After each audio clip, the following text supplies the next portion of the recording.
Presentation or talking to your boss in the elevator, there are 5 secrets to being a confident speaker. First, there's your stance.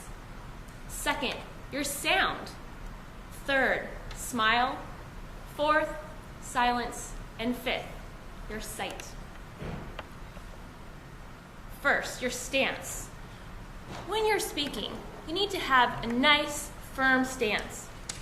Your feet should be about hip width apart, not too wide and not too close. We want to have our feet firmly planted on the ground. No crossing of the legs, no swaying back and forth, no dancing backwards and forwards, no pacing side to side, and by all means, no popping of the hip. Once we have that firm, stable stance, we need to then stand up nice and tall to have a length in our torso, but our shoulders relaxed, to increase the distance between our shoulders and our ears, and to imagine the top of our head has a string going right to the ceiling, making us stand taller than usual. What do we do with our arms? The question every new speaker has. Keep them in a neutral position at your side. Don't clasp in front or behind. Don't do this defensive move. And when they're at your side, then you can use them freely to gesture and add impact to your speech. If you're standing behind a lectern, be careful not to grasp onto the lectern for dear life. This can cause you to bend over, impacting your posture negatively. It'll prevent you from doing any gestures, and you might tap on it or make other distracting noises. So if you do need to use the lectern for your notes, make sure that you are not touching it and that you are gesturing. We've talked about your stance. Now let's talk about your sound.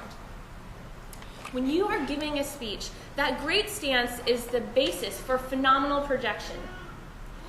It will allow you to speak from your diaphragm and fill the room with sound.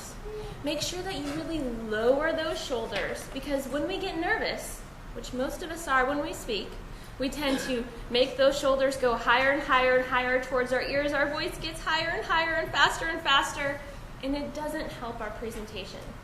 Relax those shoulders, lower that voice, and make sure that you speak in a slow, understandable pace. When we're working with sound, also think about having variations. Add interest to your speech with sound. Use a high tone and a low tone. Speak slow and really, really fast. Yell and whisper. These will add a dynamic nature to your speech, making you look very confident. We talked about stance and your sound. Now we have to talk about your smile. This is an extension of your sound, because people who are smiling sound more pleasant.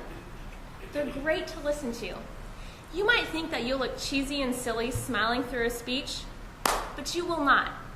You will look friendly, you will look confident, and you will look at ease as a speaker, even if you're really nervous on the inside. No one has to know. Put on a big smile when you give a speech, so long as it is appropriate to your topic. Now on to the 4th S, silence. How is silence something that a confident speaker does? In our culture, we like to fill every single moment with sound. We don't like to pause. Between sentences, we add words like and, so the entire speech is one long run-on. We should prevent that.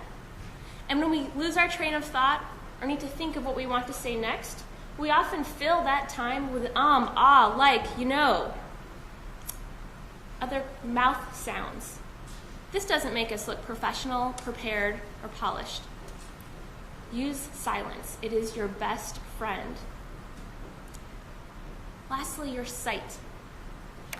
What I mean by sight is, what about when you're looking out at the audience? Making eye contact is an important part of being a great, confident speaker. You need to hold that eye contact just like you would in a one-on-one conversation to establish rapport with your audience. You might feel that it's too long, 5 to 7 seconds in a speech, but that's exactly what you should do.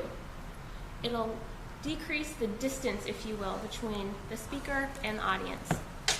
Make sure that you don't scan back and forth without making any lasting contact on members of your audience.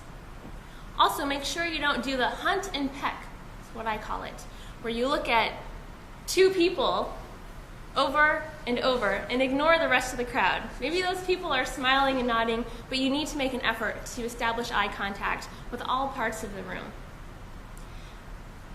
By all means, ignore the advice you might have received at some point where someone said, if you're nervous, all you need to do is just stare at the back wall of the room and it'll be the easiest speech you ever gave. Well, it'll also be the worst speech because no one in your audience will be involved and engaged because you won't be making eye contact with them. We have talked about today the 5 S's. They are stance, sound, smile, silence, and sight. If you apply these principles, you will be a confident speaker the next time you're giving a formal speech or your elevator speech. Mr. Toastmaster.